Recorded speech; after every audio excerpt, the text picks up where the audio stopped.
senin son gecen müezzin efendi. Hayır baba. Sakın bir delilik yapma. Çekil dedim sana. Hayır baba. Sana çekil dedim. Bu adamı yaşatmayacağım. Eğer ona bir şey yaparsan kendimi öldürürüm. Sana çekil dedim. Çekil!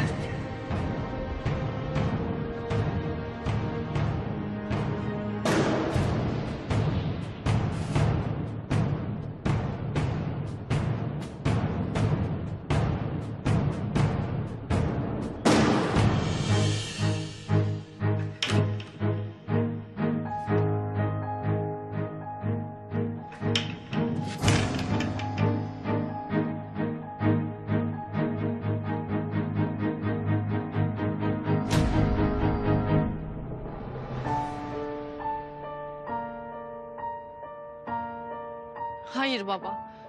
Onu seviyorum. Onunla evleneceğim ve sen de engel olamayacaksın. Sen benim kızımsın. Dengin olmayan biriyle evlenemezsin. Buna asla izin vermem. Anladın mı? Gizem arkamda kal. Allah'ın yazdığını kimse bozamaz. Allah'ın bozduğunu da kimse yapamaz. Vaazı bırak da son duanı et. Müezzin efendi. Kızınızı seviyorum. Ve onunla evleneceğim. Ve siz buna engel olamayacaksınız.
Seni buldum Akıncı.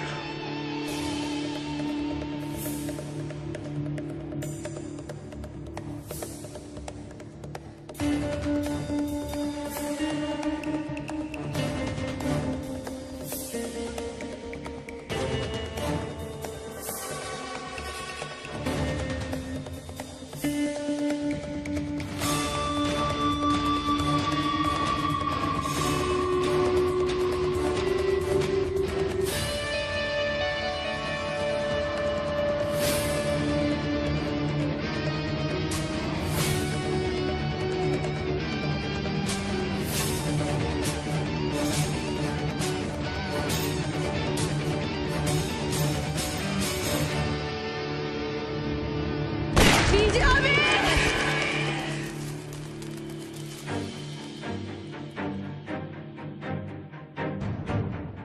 Gizem. Kızım. Gizem.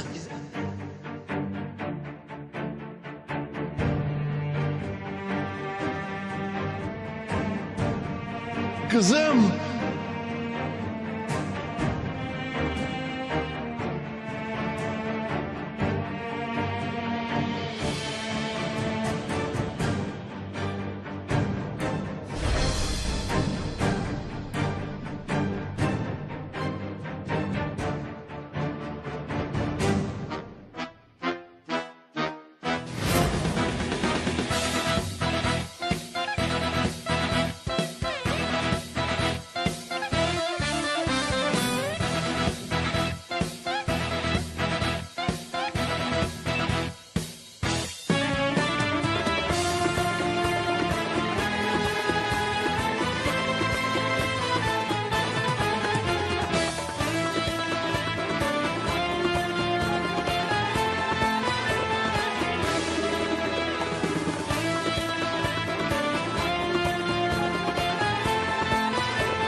Artık benden saklanamayacaksın Akıncı.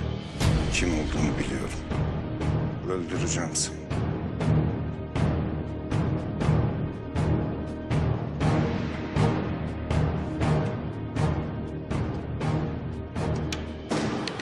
Korkma Gizem. İyi olacaksın, korkma. Hicabi. Bırakma beni.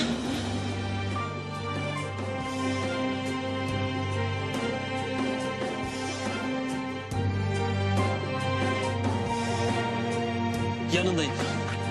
Hep yanında olacağım. Allah'ım ben ne yaptım? Çabuk acele edin. Çabuk.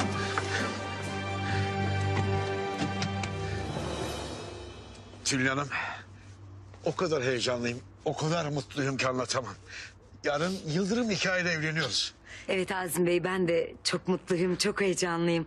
Yerimde duramıyorum. Sizin asıl yeriniz kalbim. En çok oraya yakışırsınız. Ay. Tabii. Tülin Hanım.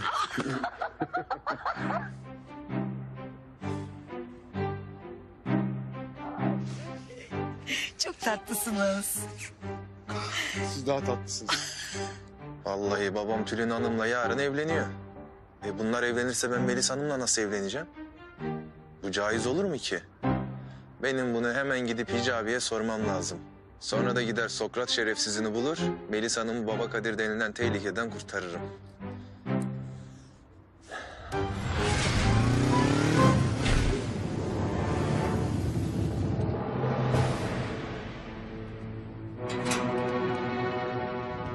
Lan bu Sokrat değil mi?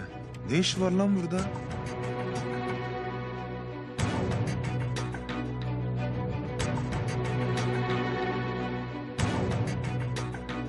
Gidelim. Adamı gökte ararken yerde bulduk be. Lan yoksa bu Akıncı'yı yakalamak için yine Gizem'e tuzak mı kurdu?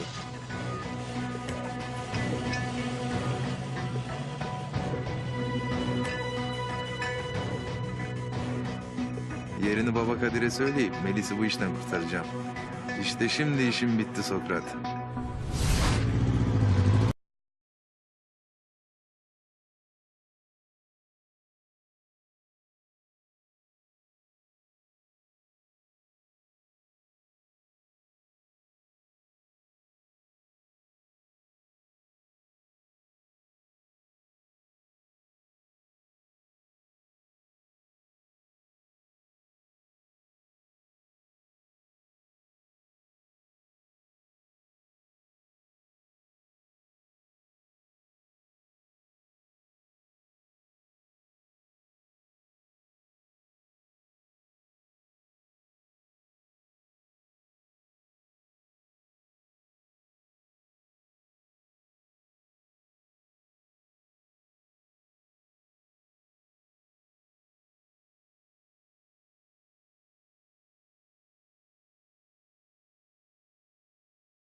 Şerefsiz.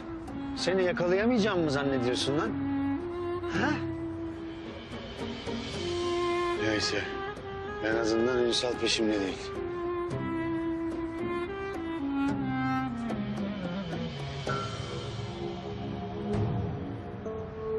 Ulan kertenkele. Beni atlattığını zannettin değil mi? Amirim neden hemen gidip enselemiyoruz? Dur oğlum dur. Şimdi gidersek ürküp kaçar. Önce şu Semih'in tepesine bir binsin. Sonra onu enseleyeceğiz.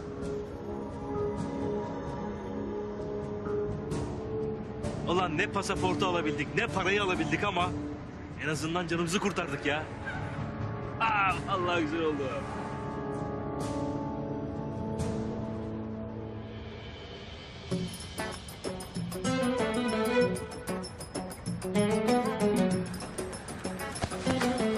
Ulan seni yakalayamayacağım mı zannettin ha? Bıraksana lan şerefsiz. Lan nereye? Gel buraya.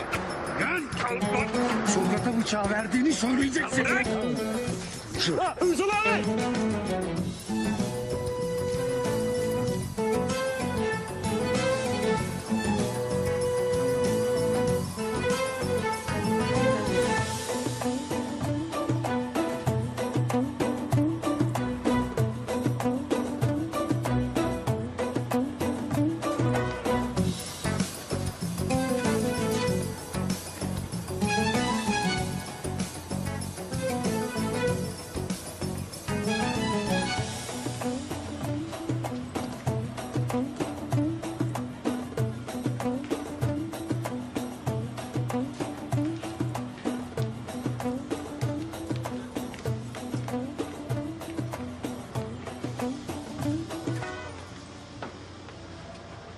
Nereye gitti lan bunlar?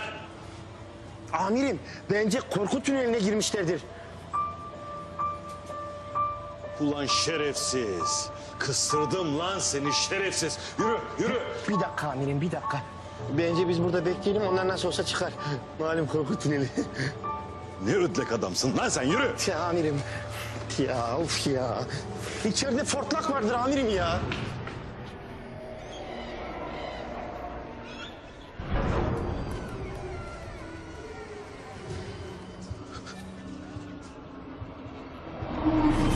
Allah'ım! Kitabım amin! Ulan asıl sen benden kork namussuz.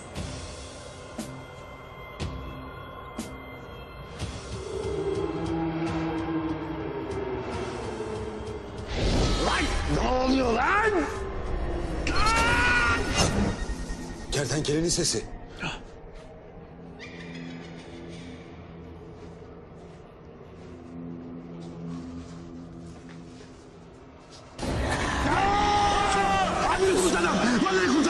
İskelet! Ünsal abi! Amirim kurtarın. Amirim ne olur kurufu okuyun. Kurufu okuyun ben unuttum ne olur.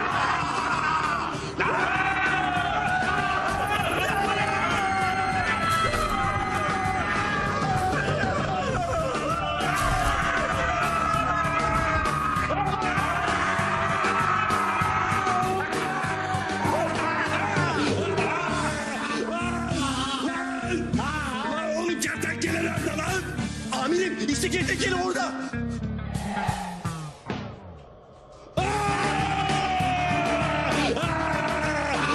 Ulan benden kaçabileceğini mi sandın gerizekalı? Suçlu ben değilim ya. Ünsal bu Semih suçlu. Sokrat'la işbirliği yapmış onu ensele. Lan ne alakası var? İftira atıyor. Sürüngen. Bak ulan. Lan! Ne oluyor lan? Lan!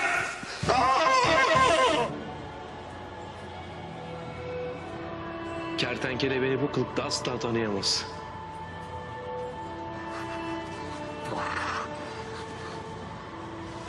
Bu kılıkları Ünsal hayatta tanıyamaz.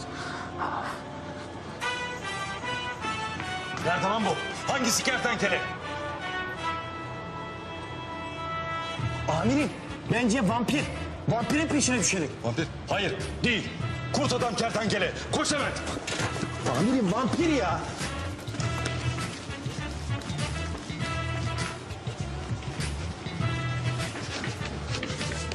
Lan gel lan buraya gel. Yat lan yat. Yat. Yere yat. Yat şerefsiz. Yat yat yat. Lan senin... Amirim ben dedim size ya. Vampiri takip edelim diye. Ulan şerefsiz kertenkele. Elimden kurtulamayacaksın lan. Ulan. Kalk kalk. Kalk. Ulan Semih. Ulan Semih seninle görüşeceğiz. Şerefsiz. Ünsal abi çok iyi oldu ya. Çok sıcaktı vallahi.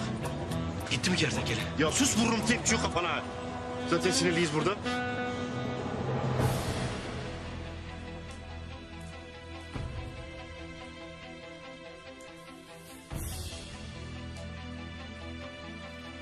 Nerede kaldın hayalet? Bu kadar acil olan ne Sokrat?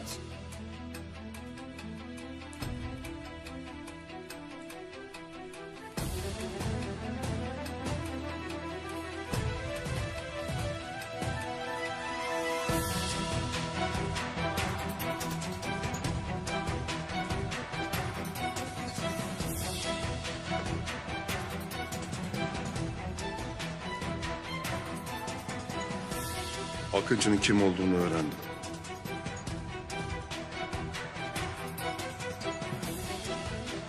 Hedef şu an görüş alanında. İndir. Kimmiş Akıncı? Hiç beklemediğimiz biri.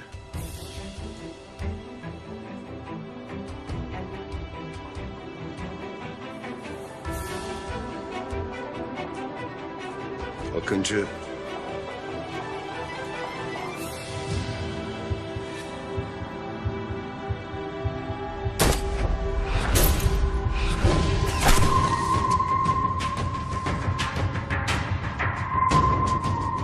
Hedef indirildi. Tamam. Şimdi hemen uzaklaş oradan. Sür.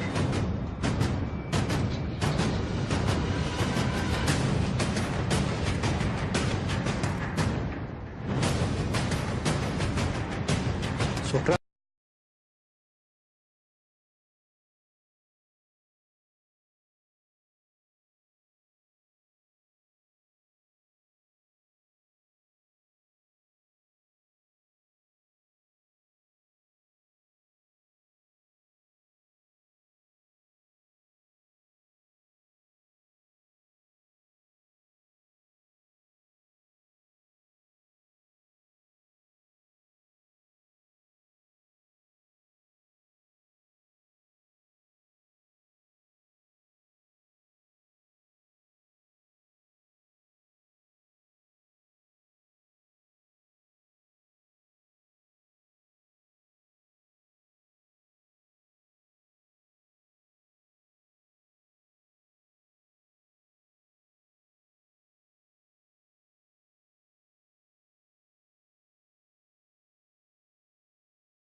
kalk. Manyak mısın nesin ya? Ay, ev sahipleri gelir şimdi. Hadi gidelim. Oğlum gelmez rahat ol. O iş bende, Deli Kenan burayı kullanmıyor. Ne? Ne dedin sen? Deli Kenan mı? Ha. Lan manyak, getire getire Deli Kenan'ın evine mi getirdin beni? Hemen anladım vallahi, bravo. Ben sana demedim miydi onu ya? Ulan gerizekalı. Bizi getire getire Deli Kenan'ın evine mi getirdin? Hadi kalk. Kalk. Ne yapıyorsun sen ya? Allah Allah, bırak şurada uyuyayım diyorum, adam ne yapıyor ya? Kenan burayı kullanmıyor, rahat ol. Aylardır gözlemliyorum ben burada. Bir sürü evi var İstanbul'da, gelmiyor buraya ya.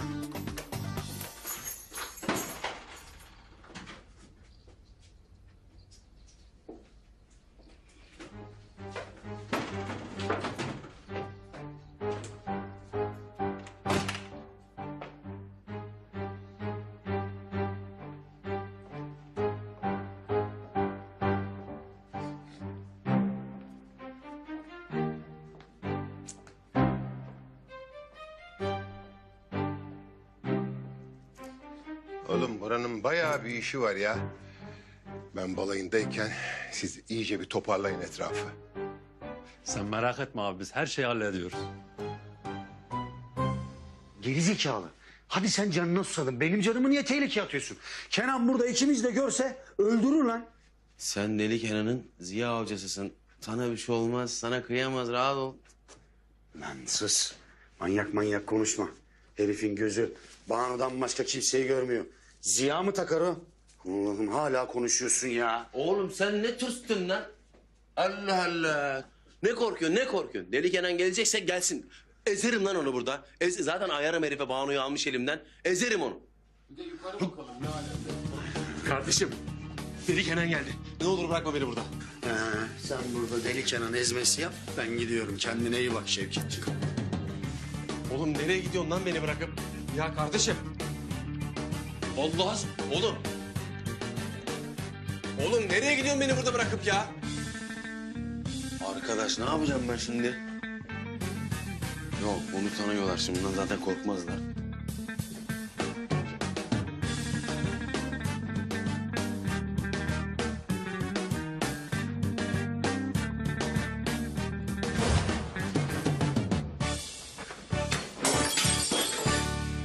Abi yukarıdan ses geldi, hırsız falan olmasın sakın.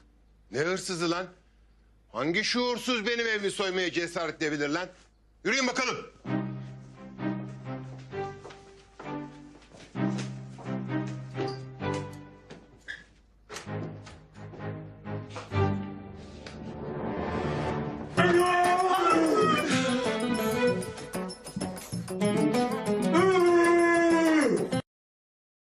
Vampirden mi korkacağız oğlum? Kenan abi ne haber abi? İyi misin? Kenan abi nasılsın abi?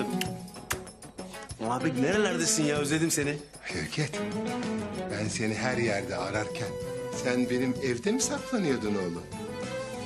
Geberteceğim ulan seni! Abi ağza silah mı dayanır, sen ne yapıyorsun ya? Sen dua et ki sadece ağzına dayadım. Sen göreceksin daha bu silahı nereye dayayacağım ben. Kalkın lan! Kalkın! Ötle! Depoya götürüyoruz. Bunun infazını orada yapacağım. Pis kanıyla Banu ile yaşayacağım evi kirletmek istemiyorum. Düş lan önüme. Yürü.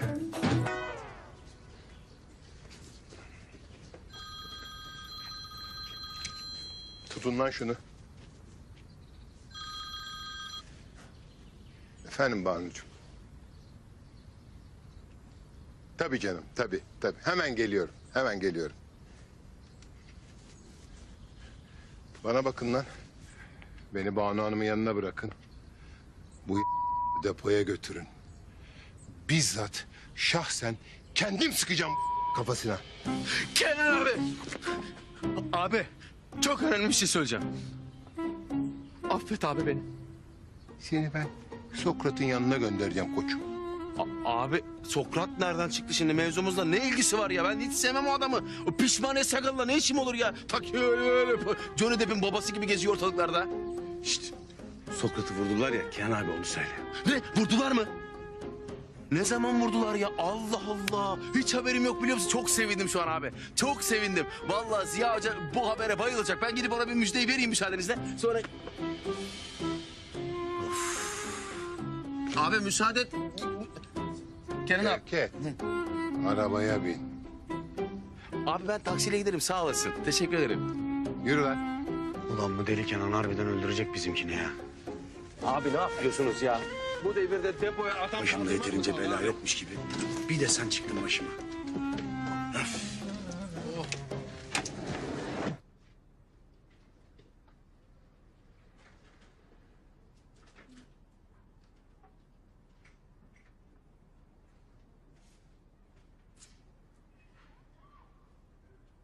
Hicabi. Ya canım sıkıldı. Film izleyelim mi?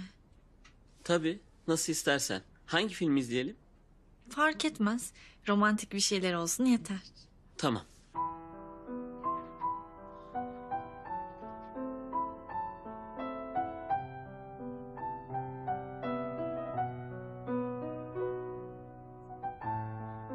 Bu romantik bir filme benziyor.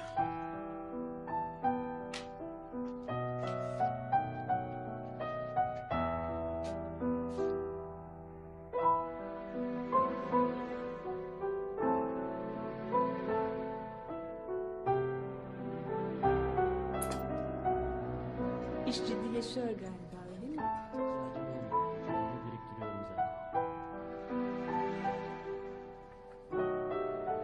Evet artık yiyelim. Oo evet çok leziz görünüyor. Hicabi. Şöyle yakınıma gelsene. Romantik filmin böyle keyfi çıkmıyor. Ama Elis araba... Tamam. Gel. Evet, ziyaret etmek üzere.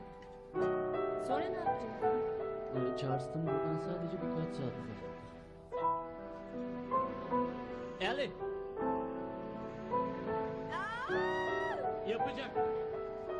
Evet. Anladım. Hicabi. Bir şey çok merak ediyorum. Sorabilir miyim? Tabii. Hani babama dedin ya... Gizem'i seviyorum ben onunla evleneceğim diye. Gerçekti değil mi? Yani babam kızacak falan diye söylemedin onları değil mi?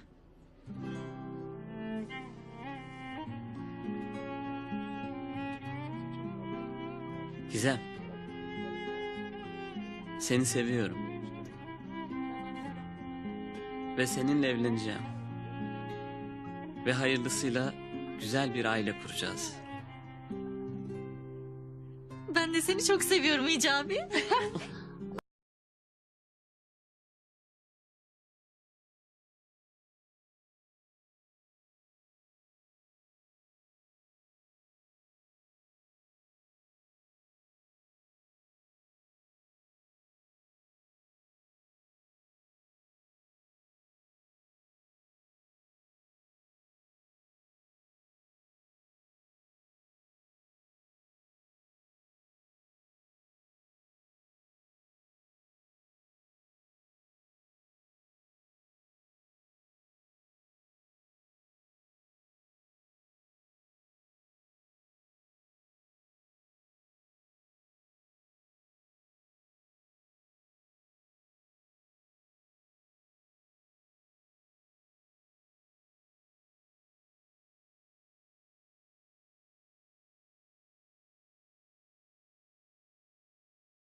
size feda olsun.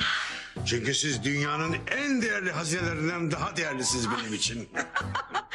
Azmi Bey çok tatlısınız. Ya baba ne yaptın ya? Çok şekersiniz. Ah! Ay canım kimler gelmiş kimler gelmiş. Cici şey sen. Çok tatlısın sen.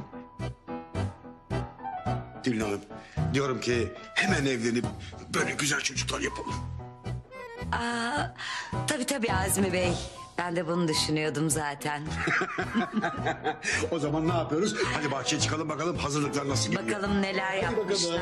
Hadi bakalım. Gel bakalım. Gel bakalım.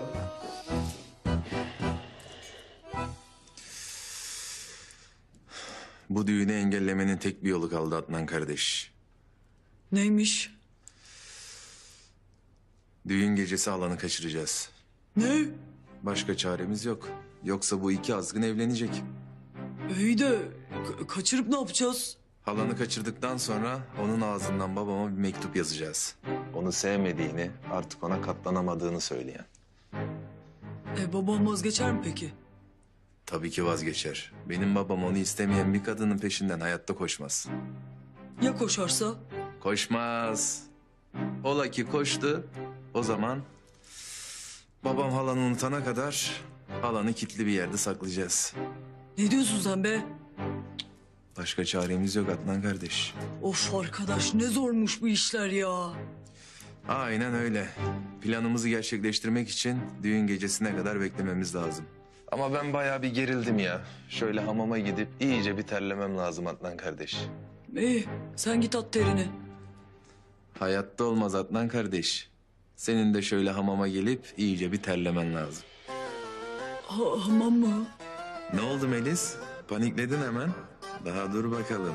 Sana neler yapacağım ben neler. Hadi bakayım. Şöyle hamama gidip iyice bir terleyelim Adnan kardeş. Sen bana ben sana iyice bir kese atarız. Eyvah bittim ben. Hadi gidelim şöyle seninle Adnan kardeş. Birbirimize iyi bir kese atarız. Ulan arkadaş, şu Ziya Hoca'nın yaptığına bak ya. Hocamız dedik, bağrımıza bastık, taş çıktı. Bana bakın, bundan sonra hocamız hicabidir, ona göre. Sen öyle diyorsan öyledir abi. Hicabidir bundan sonra hocamız. Hicabi hocam, nasılsın? Allah razı olsun. Hamdolsun Kenan abi. Sen nasılsın? İyiyim, çok şükür. Ha, akşama evleniyorum biliyorsun. Muhakkak bekliyorum düğüne ha. İnşallah geleceğim Kenan abi. İnşallah. Ha, bu arada şu Gizem Hanım'ı kaçıran bir vardı ya, Sokrat. Onu vurmuşlar. Gizem Hanım'a söyle, içi rahat olsun bundan sonra, sıkıntı yok. Vurmuşlar mı? Kim vurmuş Kenan abi? Ya henüz onu öğrenemedik ama öğreneyim hemen haber veririm hocam, hiç merak etme sen. Neyse, hadi bize müsaade, içeride görüşürüz. Tamam Kenan abi.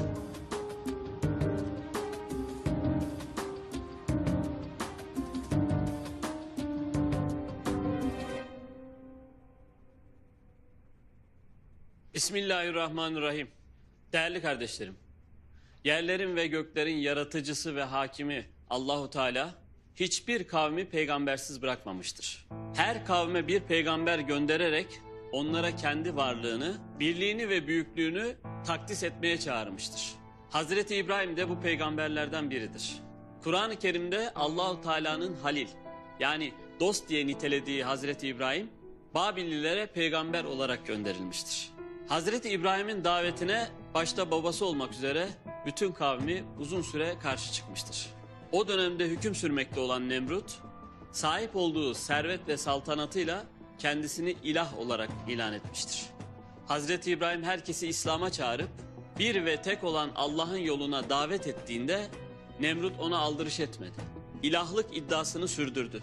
Hazreti İbrahim'in söylediğini görmezden geldi. Zaten kimse İbrahim'e inanmadığı için Hazreti İbrahim Nemrut için bir tehlike arz etmiyordu. Nemrut'un ilahlık iddiası bir yana Babil'in puthanesi putlarla doluydu.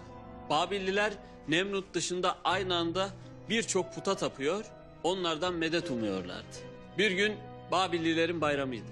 Onların adetlerine göre bayram gelir gelmez küçük büyük, kadın erkek, zengin fakir kim varsa bayram yerine gider, şehirde kimse kalmazdı. Kardeşlerim, O bayram gününde de putlara hizmet edenler dahil herkes bayram yerine gitti. Hazreti İbrahim'e sen de gel birlikte gidelim dediler. Hazreti İbrahim bugün ben yıldızlara baktım rahatsızım gelemem dedi. Bütün Babilliler Hazreti İbrahim'i şehirde bırakarak bayram yerine gittiler. Hazreti İbrahim kavmi gidince dedi ki andolsun Allah'a sizler dönüp gittikten sonra putlarınıza tuzak kuracağım. Herkes gittikten sonra Hazreti İbrahim elinde bir baltayla puthanenin kapısına gitti. Kapıyı açtı, içeri girdi. Puthane içindeki putlara baktı. Putların önünde çeşitli yiyecekler ve içecekler vardı. Babillilerin adetleri böyleydi. Pişirdikleri şeylerden putların önüne koyuyorlardı. Hazreti İbrahim baltayı sağ eline aldı ve putları kırmaya başladı. Kiminin başını kırdı, kiminin ayağını kesti. Kimisini yere devirdi, kimisini ortadan ikiye biçti. En büyük puta ise hiç dokunmadı. Onu olduğu gibi bıraktı. Değerli cemaat, baltayı bu en büyük putun boynuna astı. Puthaneden çıktı, kapıyı eskisi gibi kapatıp oradan uzaklaştı. Puthanenin hizmetçileri geri geldiğinde puthane içindeki manzarayı görünce şaşırıp kaldılar. İlah diye tapındıkları putlar paramparça yerlerdeydi. Hemen feryada başlayıp durumu Nemrut'a haber verdiler. Nemrut yerinden fırlayarak hemen puthaneye geldi. Nemrut putların o halini görünce şaşırıp kaldı. Ve bunu ilahlarımıza kim yaptı? Muhakkak ki o zalimlerdendir dedi. Nemrut hemen askerlerine şöyle emir verdi. Bunu yapan kimse onu bulup getirin. Puthane bekçilerinden biri İbrahim'in bayram yerine gelmediğini, onun kırmış olabileceğini söyledi. Nemrut, İbrahim'i bana getirin. Eğer bu doğruysa bunun bedelini ödeyecek dedi. Askerler Hazreti İbrahim'i Nemrut'un karşısına getirdiler. Nemrut, bunu ilahlarımıza sen mi yaptın ey İbrahim dedi. Hazreti İbrahim, balta onun boynunda olduğuna göre en büyük put yapmıştır. Putlarınızda sorun, onlar kimin yaptığını söylesinler dedi. Ve sonra şöyle ilave etti. Onlar söyleyemeyecek olursa o büyük puta sorunuz. Bu işi niçin yaptığını söylesin. Nemrut öfkeyle başını çevirip şöyle dedi. Sen gerçekten bilirsin ki bunlar konuşamazlar. Değerli cemaat, Hazreti İbrahim beklediği cevabı almıştı ve şöyle dedi. Bu putlar madem ki konuşamaz, bunu biliyorsunuz. O zaman kimseye fayda ve zarar vermeyecek şeyleri niçin ilah ediniyorsunuz dedi. O zaman putları İbrahim'in kırdığı anlaşıldı. Nemrut bunu cezalandırın, işkence edin dedi. Değerli cemaat, Hazreti İbrahim'e her türlü işkence edildi. Her türlü zulüm ve baskı yapıldı. Fakat o İslam davasından ve Allah'ın birliğini insanlara anlatmaktan vazgeçmedi. Nemrut, Hazreti İbrahim'e işkence etmeye ve onu öldürmeye niyetlendi. Ve bu nedenle de onu ateşe atmaya karar verdi. Kavmine şöyle emir verdi. İbrahim'i yakın, ilahlarınız huzur bulsun. Kardeşlerim, şehir meydanı İbrahim'in yakılması için hazırlanıyordu. Ateşin yakılacağı yeri yüksek duvarlarla çevirdiler. Duvarların içini odunlarla doldurdular. Nemrut, Hazreti İbrahim'in ateşte nasıl yandığını daha iyi izleyebilmek için kendisine yüksek bir yer yaptırdı. Ve Hazreti İbrahim'in ateşe atılacağının bütün ülkede bilinmesini ve halkın orada hazır bulunmasını istedi. Ve bunun için Hazreti İbrahim'i yakacağı yer çok büyüktü ve ağzına kadar odun doluydu. Herkes şehir meydanında toplandı. Bütün ülke oradaydı.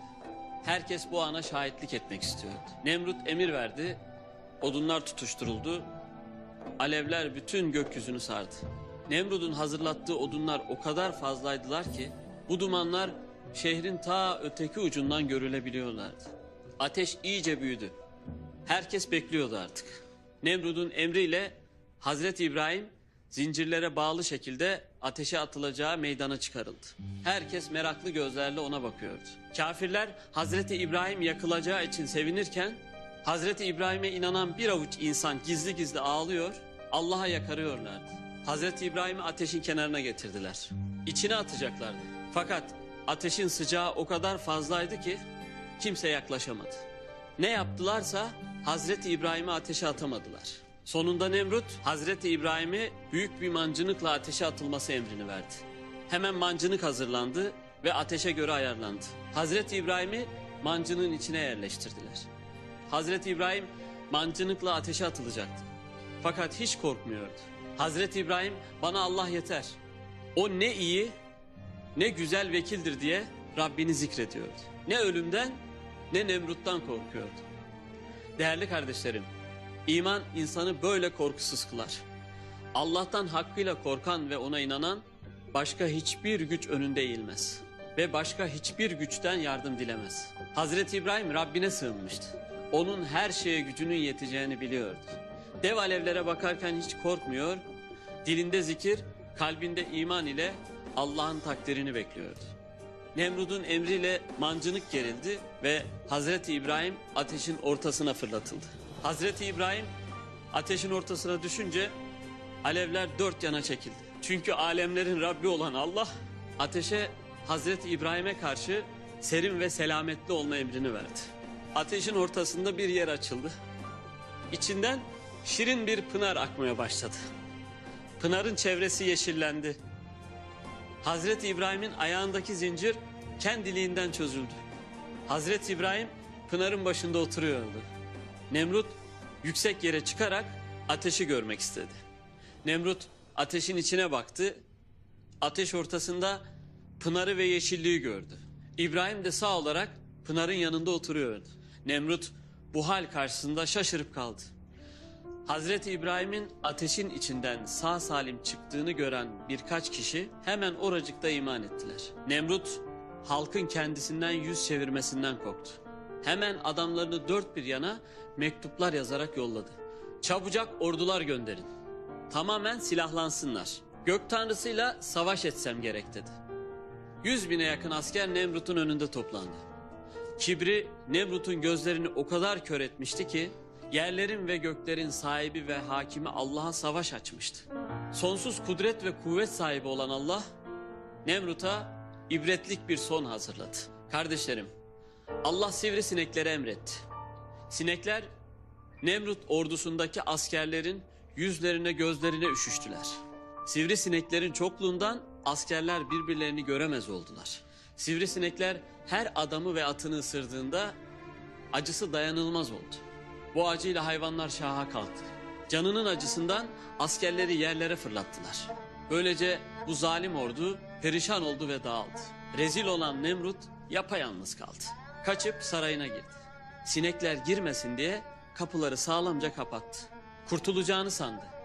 Fakat Yüce Allah'ın kararından kaçış yoktu. Bir sinek anahtar deliğinden içeri girdi. Uçtu, Nemrut'un yüzüne kondu. Nemrut onu yüzünden kovmak istedi. Sinek yine uçtu ve onun burnundan içeriye girdi. Oradan beyninin içine kadar yürüdü. Azar azar beynini kemirmeye başladı.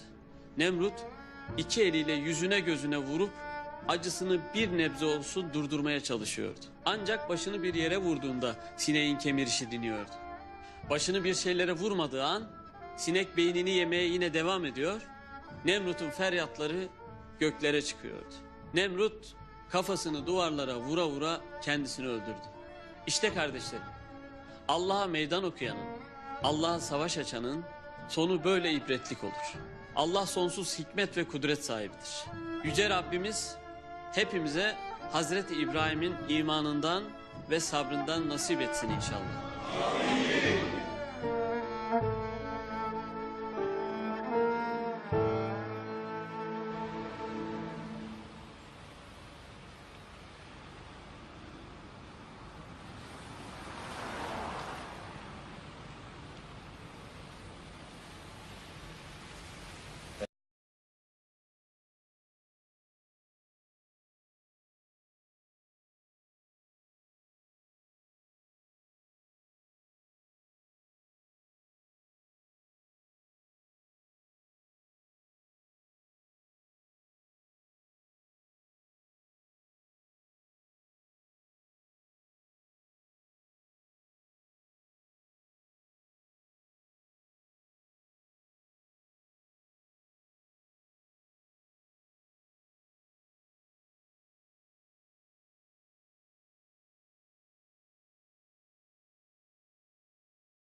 yapacağım ben şimdi ya? Hicabi yemek yapamadığımı öğrenmemeli. Hemen dışarıdan yemek söylemeliyim. Evlenince ne yapacağız biz? Hep dışarıdan hazır yemek mi gelecek? Of ya, evlenene kadar mutlaka yemek yapmayı öğrenmem lazım benim.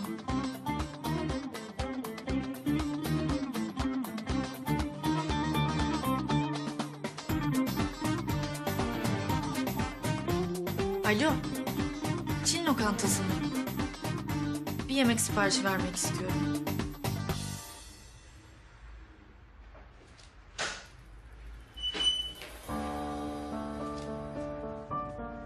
Para hazır mı?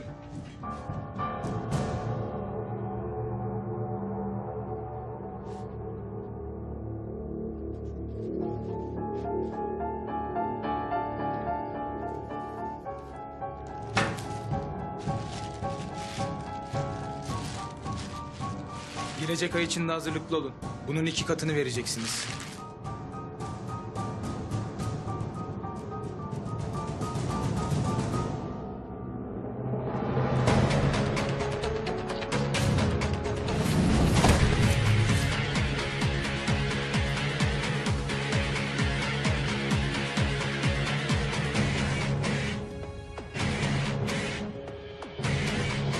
Para çalmak caiz değildir.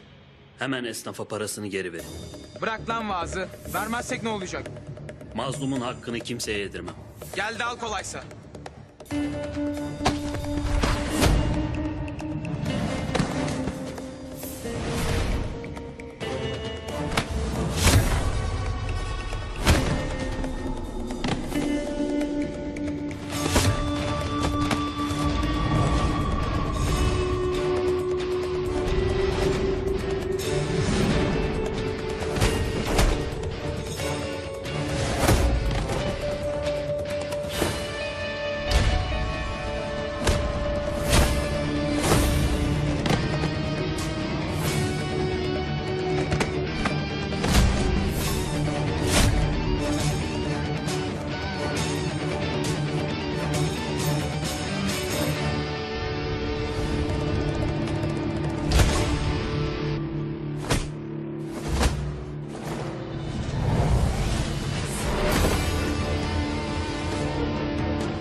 Allah senden razı olsun Akıncı. Sağ ol, var ol uşağım.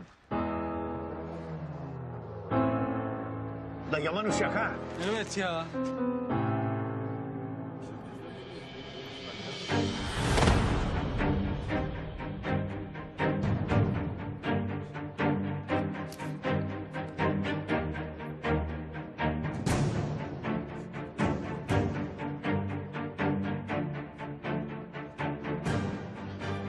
Ulan Deli Kenan. Sana Banu'yu yar etmeyeceğim ulan.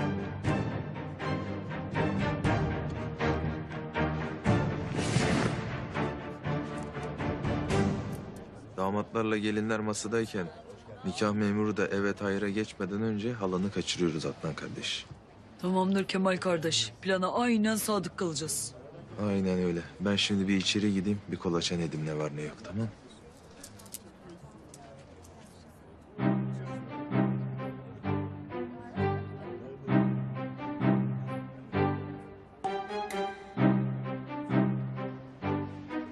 Merhaba Adnan.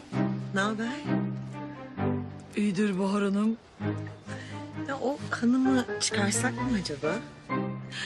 Ne oluyor ya? Ya ne güzel böyle çifte düğün yapıyorlar. Hani öyle benim de karşıma mesela senin gibi biri çıksa. Ne nikahı? Ne saçmalıyor bu kadın? Anne, anne gelsene. dakika. Neyse Adnancığım, görüşürüz.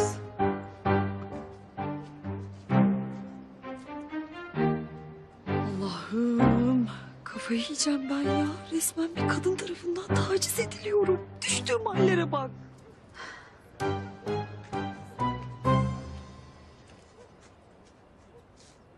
Adnancığım, çok hızlı çıktın.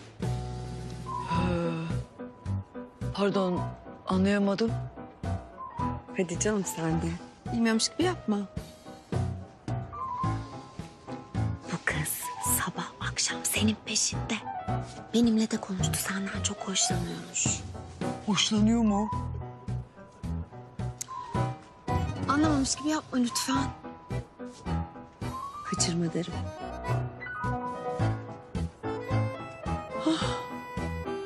Allah'ım vallahi kafayı yiyeceğim ya.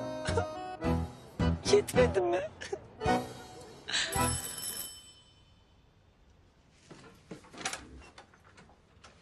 Merhaba, Hicabi Bey mi? Merhabalar, evet. Kargonuz vardı. Şuraya bir imza alabilir miyim? Teşekkürler. İyi akşamlar Hicabi. Ben teşekkür ederim. İyi akşamlar.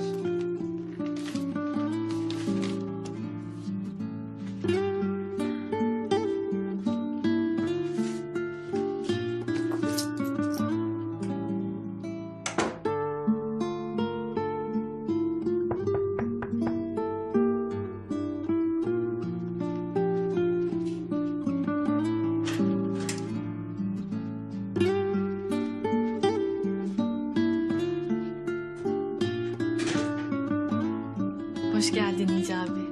Hoş bulduk Gizem. Bu ne Hicabi? Yoksa bana hediye mi aldın? Evet, sana hediyem var. Ne var bunun içinde? Ya açsana hadi. Ben açamıyorum biliyorsun. Tamam.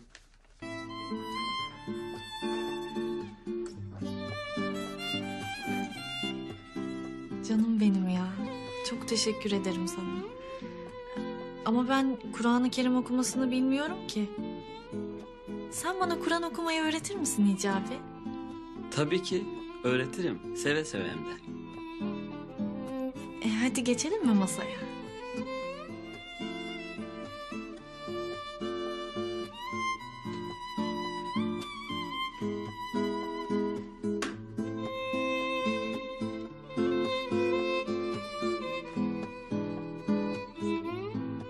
Tabağını uzatır mısın?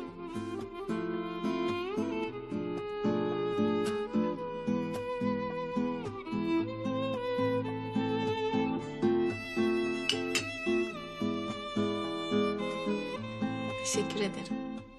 Afiyet olsun. Senin için yaptım Hicabi. Ama niye zahmet ettin? Hem omzun da yaralı. Hicabi, iyiyim ben. Yok bir şeyim. Hadi başlayalım artık. Afiyet olsun.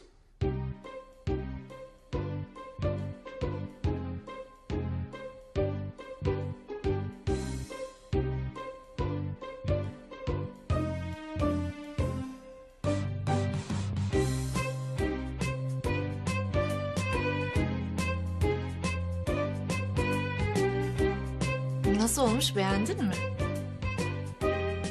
Çok güzel olmuş. Gizem, ellerine sağlık. Afiyet olsun canım. Bu arada Zehra aradı. Buradan düğüne gitmemiz lazım. Hatta bir an önce yiyelim, çıkıp gidelim. Tamam.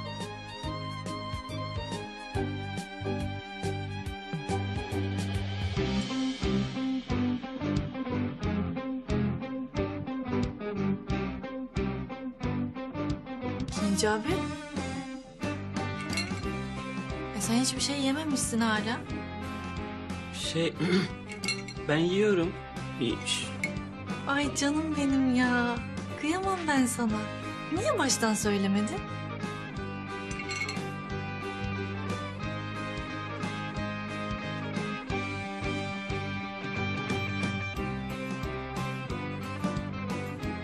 Al tatlım. Teşekkür ederim.